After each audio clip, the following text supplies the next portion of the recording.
What's going on, guys? This is Brian from Team Genesis, also known as the Yogiverse, coming at you with another deck profile. I know it's been forever since we uploaded anything, and we do apologize, but again, the Banlist just dropped. A lot of our decks were hit. You know, we were trying to see what we could pick up and play, whether it was just for fun or, you know, to shake up people that we always play with, you know, or, you know, the locals that we go to, the tournaments that we hit. Because they're used to seeing us play something else than what we went with, and this time they were like, "Oh wow, you're actually playing this," and yeah. So, well, I guess you could say that the ban list definitely opened up the meta. It's beautifully open-ended. Lots of different decks are out there now. It's not just Sky Strikers and Thunder Dragons and whatever Orcust mishmash people came up with. Now people are actually struggling to make their boards that aren't dragons, Dragon Link. But yeah, without further ado, I would just like to get started on my Nekroz deck profile. Yeah, Nekroz. Anyway, so yeah, gonna have 2 copies of the boy, Charit. He is the best tribute fodder for the deck. He is basically the entire tribute for any Nekroz ritual that isn't Nekroz of Sophia, but who plays her anyway. And yeah, basically after he gets tributed, you know, you can search for a warrior type Nekroz monster, and that is probably one of the better things that he has to offer, besides being the full tribute for him. So we have 2 Nekroz of Clausulus, the main spell searcher. We have no trap yet, but he does search a Nekroz spell or trap. So yeah, and you could just discard him and search for it. His on-field effect is that during either player's turn, he can target a monster that was special summoned from the extra deck, change its attack to 0, and also negate its effects. So, you know, that's really not that bad. That's actually pretty good. Its effect does come up here and there, but I never really have him on the field for that. So, 1 copy of Nekroz of Unicorn. It's a real shame that he's not at 2 or 3. He is the graveyard recurrence for Nekroz cards. He basically shuts down the extra deck. He's a walking skill drain for the extra deck. Yeah, pretty much protect Unicorn and you win, because a lot of decks have trouble getting over him, just him by himself. And then 3 copies of Nekroz of Brionac, the other boy. Basically, he is the searcher for the entire deck, because he can search Clausulus, which searches the spells and traps. He can search any Nekroz monster, including Charit. So that's really, really good. And when he's on the board, he can target 2 monsters that were summoned from the extra deck and shuffle them back. So that's really good. It does come up here and there, more often than Clausulus's effect, actually. 1 copy of Nekroz of Gungnir. Basically, it's to help protect the Unicorn from destruction by card effects or by battle for the turn. I was kind of trying to see whether or not Trish would be better, because Trish does protect from targeting, but it's only that 1 target. And right now, like, destruction is kind of a big thing. Destruction by battle is also kind of a big thing against Unicorn, because they'll just like bring out Pankratops or something like that with 2600 attack, and like I was thinking about playing Decisive Armor because it gives them an extra 1000. But the thing is that, like, I don't know. I just think that being protected by battle, like, I'll take the damage. I really don't care. But then I would just use this to protect myself from being destroyed by battle, and then Trish to stop myself from being negated or from being Pankratops, like his effect, you know. 2 copies of Nekroz of Valkyris. He is the, well, halfway draw engine for the deck as well. He's easy to bring out, Kaleidoscoping or with Charit. Tribute up to 2 monsters from your hand or field, and draw 2 cards. I'll draw a card for each monster tributed, right? He has a Battle Fader effect, where you can discard him and then banish a Nekroz card and end the battle phase. So that's really good when you're like on like kind of a tight, like in a tight situation.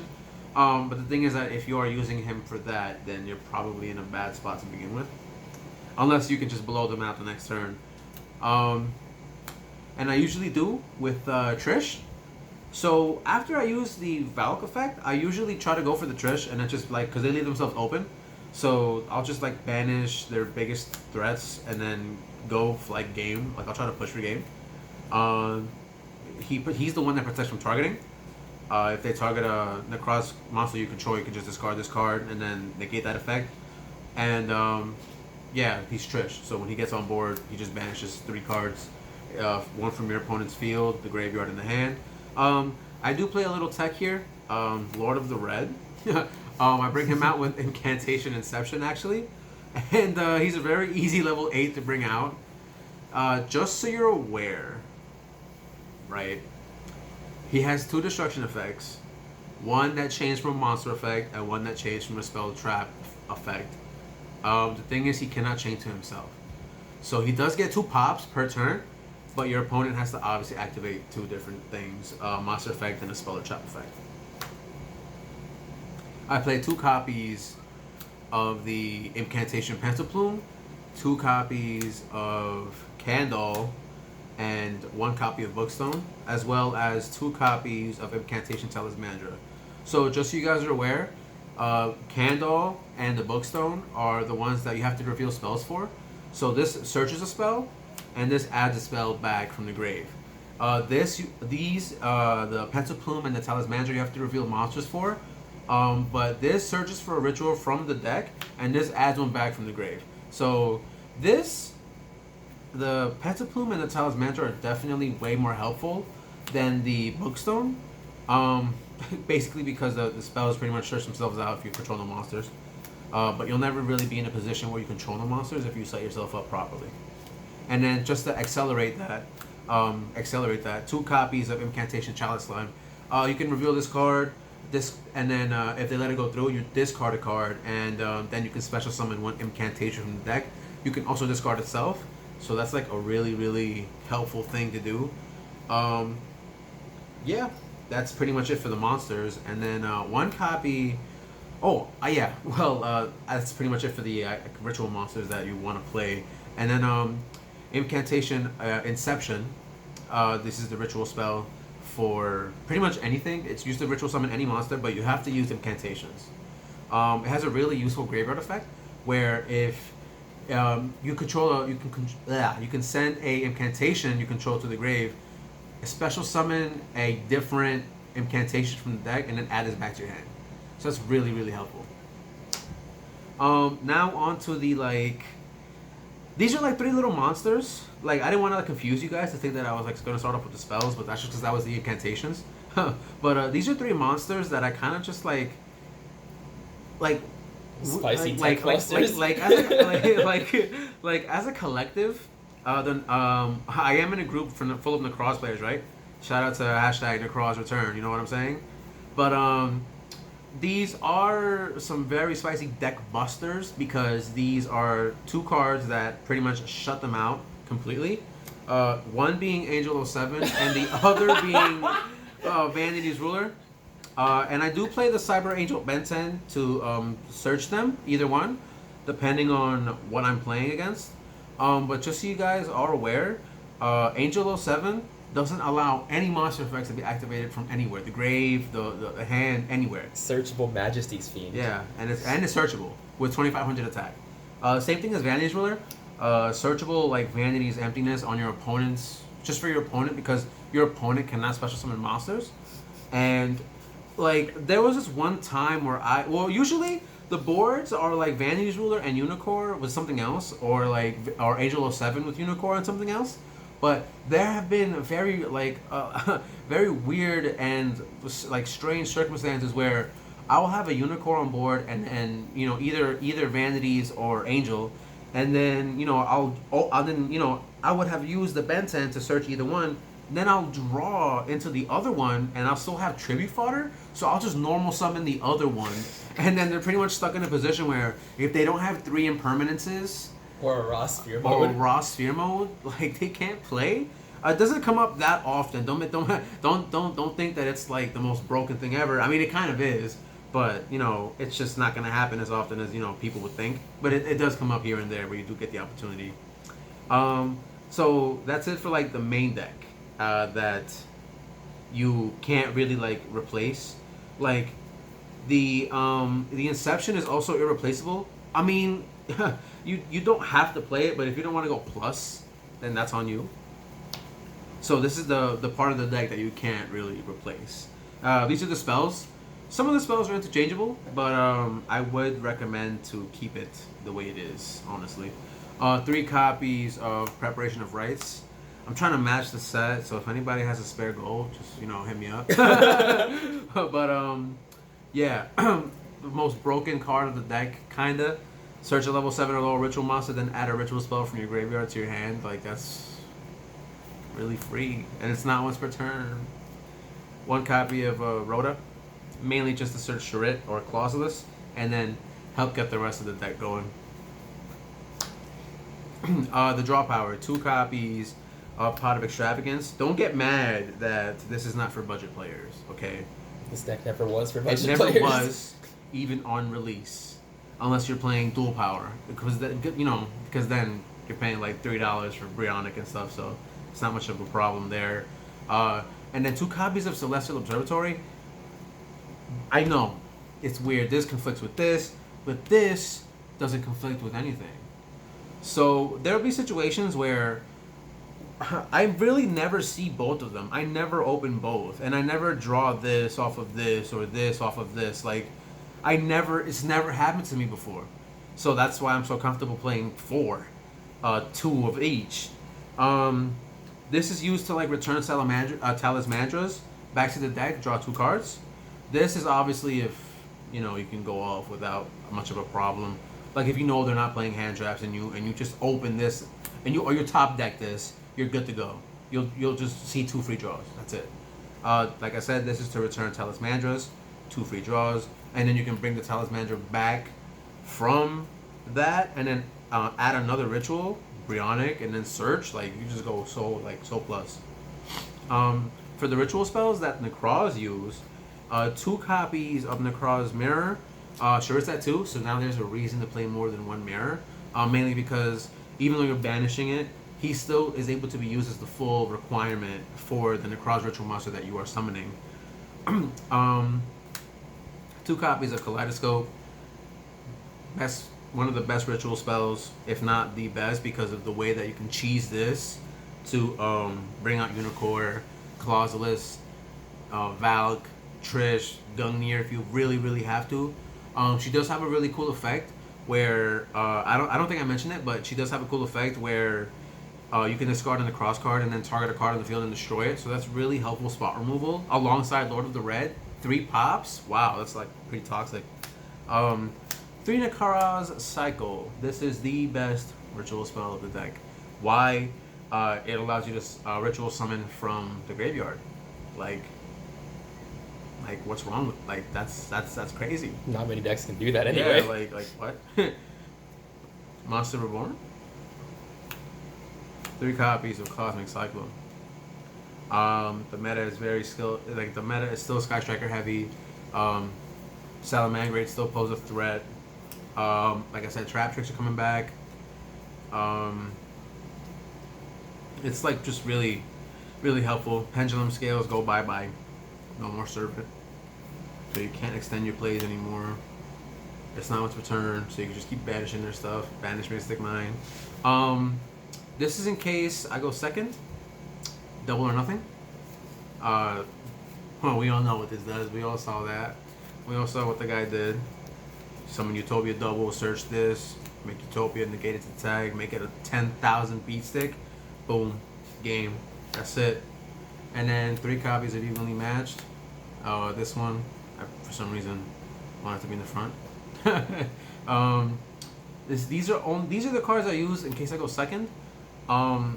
This is majority like a going first deck. Like you for sure do not want to see these if you're gonna go first. But if you lose a die roll, which I usually do, and you see one of these, which I usually do, not this though. This I never see really, but these I do tend to open. This gets lost until I search for it, which is like amazing for me. So thankful. Because this is one of the garnets that you don't want to open. This pretty much just get rid of your entire opponent's board. Because I don't need a battle phase to set up. Because once I get rid of all their stuff and then I bring out Vanity's Ruler or Angel 07, depending on like how their deck plays, it's pretty much a blowout from there. Because I'll like Trish them first and then do all of my shenanigans, and then I'll just normal summon Angel 07 and say pass turn. And then they just look at me like, what does this do? They read the card and then just look at me like they want to fight me. That's fine. On to the extra deck. Mainly just Kaleidoscope targets. Red Nova Dragon for the level 12s and Quintet. Level 11, Cosmic Neos. For the level 10, we have Dominance and Naturia Exterio. These are mainly just because they look nice. But they are Kaleidoscope targets. Al Marduk, he's actually interesting. Because you can use that as a super poly target as well. Even though I don't play it, I think I should. But you can use half of these as super poly targets. Yeah, like a majority of these, like heroes. You know, I can't use this as a super poly target. But if I ever felt spicy and wanted to play like Cyberstein real quick, just bring this out and avoid summoning Unicorn for a little bit. Then this would be pretty spicy too. Al Marduk for the Link matchups and the Quintet for the Pendulum matchups. Yeah, just 5 magicians, 5 spellcasters. Level 8 and level 8, 2 level 8s. This is the Utopia package. So one lightning, one number 39, and then Utopia double. Really basic and standard. 3 copies of Herald of the Arclight for the Kaleidoscope, so they can just keep cheesing it out. And yeah, I mean, it's pretty small, it's pretty condensed. I mean, you don't really go into this unless you're going to use Utopia, so there's really no reason to have a, like, actual extra. Oh, and I'm supposed to be playing at Daigusto, but it's like not here yet, so just that's only 14. So the 15th card is a Daigusto. So for the side deck, mainly, like, this is all personal preference, but this is just for like the meta that I'm currently going up against where I'm at. 2 copies of Typhoon. Just to out the Imperial Order. Just to out anything that stops my spells. Like, okay, so then I have Typhoon. No problem. 2 copies of Red Reboot. We also to stop the Imperial Order. Also to stop Salamangreat, Rage, or is it Roar? Both, if anything. What else? Judgments are a problem now. They'll pay half their life points. I'll pay half my life points. Like, they'll pay half their life points again. Yeah, like, oh, okay, cool. I also played 2 copies of Ghost Ogre, mainly because I want to hit their scales if I can't Typhoon them or Cosmic Cyclone them. 2 copies of Chaos Hunter. I really just play this card because I really just like how, like, it's just a body. It's just like, you know what? Discard a card when your opponent special summons a monster to special summon this. And then it's just like, alright, now your opponent can't manage cards. Orcus looks at me and says, why, bro? Like, I don't know. You tell me. And then, because then they can't even start their plays. Thunder Dragons look at me and are like, wow. Because their biggest Thunder Dragon is what? Like, Colossus? Titan? But they have to banish for that, don't they? They banish from hand. They just summon Colossus and punch it. Mm-hmm. And then they end the battle phase with Valk. And then they can't. And then 3 copies of... the big round boy. Big round mans. Right here. Tubby. Who would win? One very well-established board or one spherical boy? One spherical boy. And then just to be really petty, 3 copies of Dino Wrestler Pancratops. It's a free body, and it says, tribute itself, target a card on the field and destroy it, and then your opponent starts sweating because they don't know what to do. Like, oh, Pancratops, 2600 attack. Oh my god, he's gonna pop something. Oh my god. And they start panicking, and you just look at them like, bro, relax. Effect. So then you target a card in the field and destroy it. But yeah, guys. So that was it for my Nekroz deck profile. Hopefully, you guys enjoyed it. I am quite proud of this. I'm not gonna lie. I've come a long way with the deck. I've been playing it for a few months now. I did pick it up when it was very, very cheap. Not the secrets. I did pick up Dual Power, okay? And I love the way the deck played with 3 Bionic, and I was like, you know what? The deck's going to come back to 2 Charette, and it did. And now we're just hoping for 2 Unicore at least. Because if there's 2 Unicore, we can do a lot. A lot. And then outing 2 Unicore is more of a problem than outing just 1. And that's how I look at it. Even though Pancratop's still a thing, and permanence and all that, you have to open that. So they can deal with a searchable skill drain, or they have to open their out.